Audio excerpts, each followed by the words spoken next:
അങ്ങനെ കുറച്ചധികം ദിവസത്തെ കൂലങ്കർഷമായ ചർച്ചയ്ക്കൊടുവിൽ, വാഗ്വാദങ്ങൾക്കും തർക്കങ്ങൾക്കും ഒടുവിൽ, അടിയിടി പിടിക്കൊടുവിൽ ആ കനപ്പെട്ട തീരുമാനത്തിലേക്ക് കോൺഗ്രസ് എത്തി. ദേശവാസിയോ അയോധ്യ രാമക്ഷേത്ര ഉദ്ഘാടന ചടങ്ങിൽ ദേശീയ മുന്നേറ്റത്തിന്റെ പാരമ്പര്യമുള്ള നെഹ്റുവിയൻ സെക്യുലറിസം അടിത്തറയിട്ട കോൺഗ്രസ് പങ്കെടുക്കില്ല. ഹാവു മാപ്രാവേഴ്സിലേക്ക് സ്വാഗതം.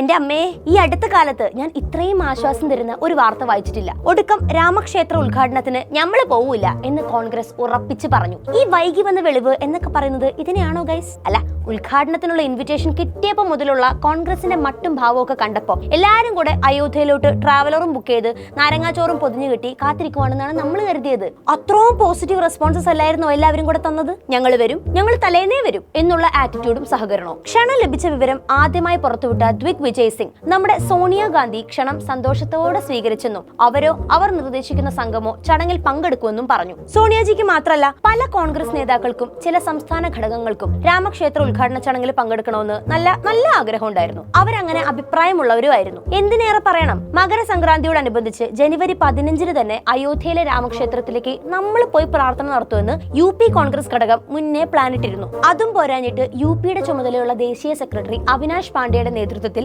UPയിൽ നിന്നുള്ള 100 കോൺഗ്രസ് നേതാക്കളാണ് രാമക്ഷേത്രത്തിൽ പ്രാർത്ഥന നടത്താൻ മുണ്ടും ഷർട്ടും തേച്ചു വെച്ച് കാത്തിരിക്കുന്നുണ്ടായിരുന്നത്.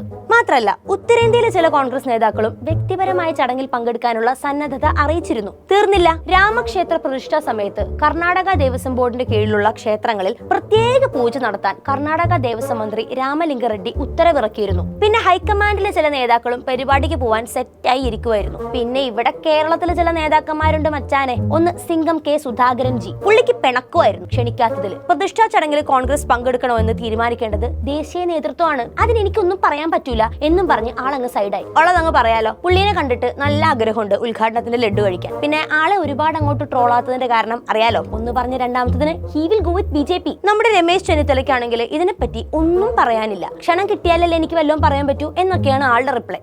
എന്തായാലും നമ്മൾ ആഗ്രഹിക്കുന്നത് പോലെ തന്നെ ജീവിതം നമ്മെ കൊണ്ടുപോകില്ല എന്നൊക്കെ പറയുന്നത് പോലെ കോൺഗ്രസിന്റെ ഈ ഉദ്ഘാടന ഇൻട്രസ്റ്റിനെതിരെ ഇന്ത്യ മുന്നണിയിലെ ചില പാർട്ടികൾ സമ്മർദ്ദം ചെലുത്തിയതോടെ പോണോ വേണ്ടിയോ എന്നുള്ള കാര്യത്തിൽ ഒറ്റയടിക്കൊരു തീരുമാനമെടുക്കാതെ സ്വല്പം ലാഗ് അടുപ്പിക്കുമായിരുന്നു കോൺഗ്രസ്. എന്തായാലും കുറച്ച് ടൈം എടുത്തിട്ടാണെങ്കിലും ഒടുക്കം പോവില്ല എന്ന് തീർത്ത് പറഞ്ഞിട്ടുണ്ട്. മഹാഭാഗ്യം. ബേസിക്കലി 22-ന് നടക്കാൻ പോകുന്ന രാമക്ഷേത്ര ഉദ്ഘാടന ചടങ്ങ് BJPയുടെയും RSSന്റെയും രാഷ്ട്രീയ പദ്ധതിയാണ്. അതുകൊണ്ട് നമ്മൾ ചടങ്ങ് ബഹിഷ്കരിക്കുന്നു എന്നാണ് കോൺഗ്രസ് പറഞ്ഞത്.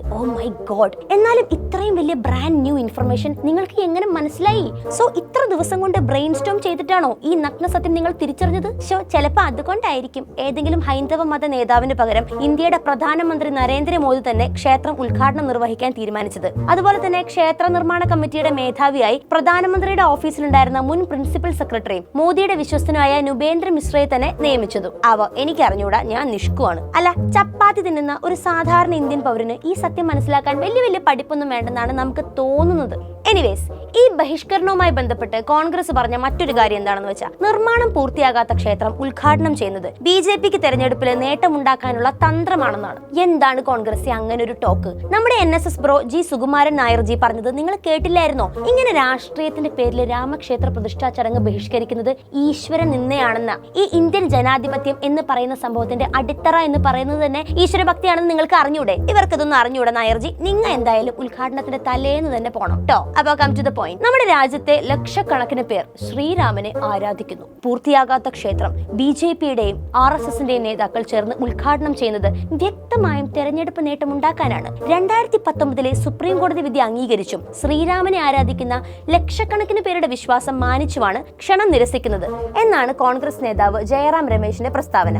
എന്താ അത്, ഒരു മൃദു ഹിന്ദുത്വം ചീഞ്ഞ സ്മെല്ല്? അല്ല, ആ അടവ് കൊണ്ട് തോൽവികളല്ലാതെ പ്രത്യേകിച്ച് നേട്ടമൊന്നും ഉണ്ടാക്കാൻ ഇതുവരെ കോൺഗ്രസിനെ കൊണ്ട് പറ്റിയിട്ടില്ല എന്നൊന്നും ഇടയ്ക്കിടയ്ക്ക് ആലോചിച്ചാൽ നല്ലതായിരുന്നു. സ്വാതന്ത്ര്യം കിട്ടിയ കാലം മുതൽ രാജ്യത്ത് അധികാരത്തിലുണ്ടായിരുന്ന കോൺഗ്രസ് ഒരുമാതിരി നെഹ്റുവിയൻ മോഡൽ മതേതരത്വവും സോഷ്യലിസവും ഒക്കെ പറഞ്ഞുകൊണ്ടിരിക്കുന്നതിൽ പരിവാർ അസ്വസ്ഥരായിരുന്നു. പലതരം കലാപതന്ത്രങ്ങൾ പയറ്റി നോക്കി രാജ്യത്തിന്റെ പല ഭാഗങ്ങളിൽ ക്ലച്ച് പിടിച്ച് കയറാൻ ശ്രമിച്ചെങ്കിലും ഒന്നും അങ്ങോട്ട് ഒത്തുവന്നിരുന്നില്ല. പക്ഷേ ഇന്ന് അതല്ല അവസ്ഥ. ഇതോടെ എന്തായാലും കോൺഗ്രസ് ശ്രീരാമക്ഷേത്രത്തിനും ശ്രീരാമനും എതിരാണ് എന്നുള്ള ക്യാമ്പയിൻ BJP തുടങ്ങി കാണണം. മാത്രമല്ല രാമവിരുദ്ധ പാർട്ടി എന്നുള്ള ടാഗ് ഒരു പക്ഷേ കോൺഗ്രസിന്റെ നിലനിൽപ്പിന് തന്നെ വെല്ലുവിളി ആയേക്കാം. അല്ല, ഇനി പണിയും പൂർത്തിയാക്കി ടൈല് വിരിച്ചു കഴിഞ്ഞാൽ അങ്ങോട്ടേക്ക് പോവോ കോൺഗ്രസേ? നമ്മളത് കാത്തിരുന്ന് കാണണം. കോൺഗ്രസിന്റെ ഈ വൈകി വന്ന വെളിവിനെ കുറിച്ചുള്ള നിങ്ങളുടെ അഭിപ്രായങ്ങൾ എന്തൊക്കെയാണെന്ന് കമന്റ് ബോക്സിൽ പറയാൻ മറക്കരുത്. മാപ്രാവേഴ്സിന്റെ ഇന്നത്തെ എപ്പിസോഡ് നിങ്ങൾക്ക് ഇഷ്ടപ്പെട്ടാൽ തീർച്ചയായും like, share, subscribe and follow. അപ്പോൾ അടുത്ത എപ്പിസോഡിൽ കാണാം.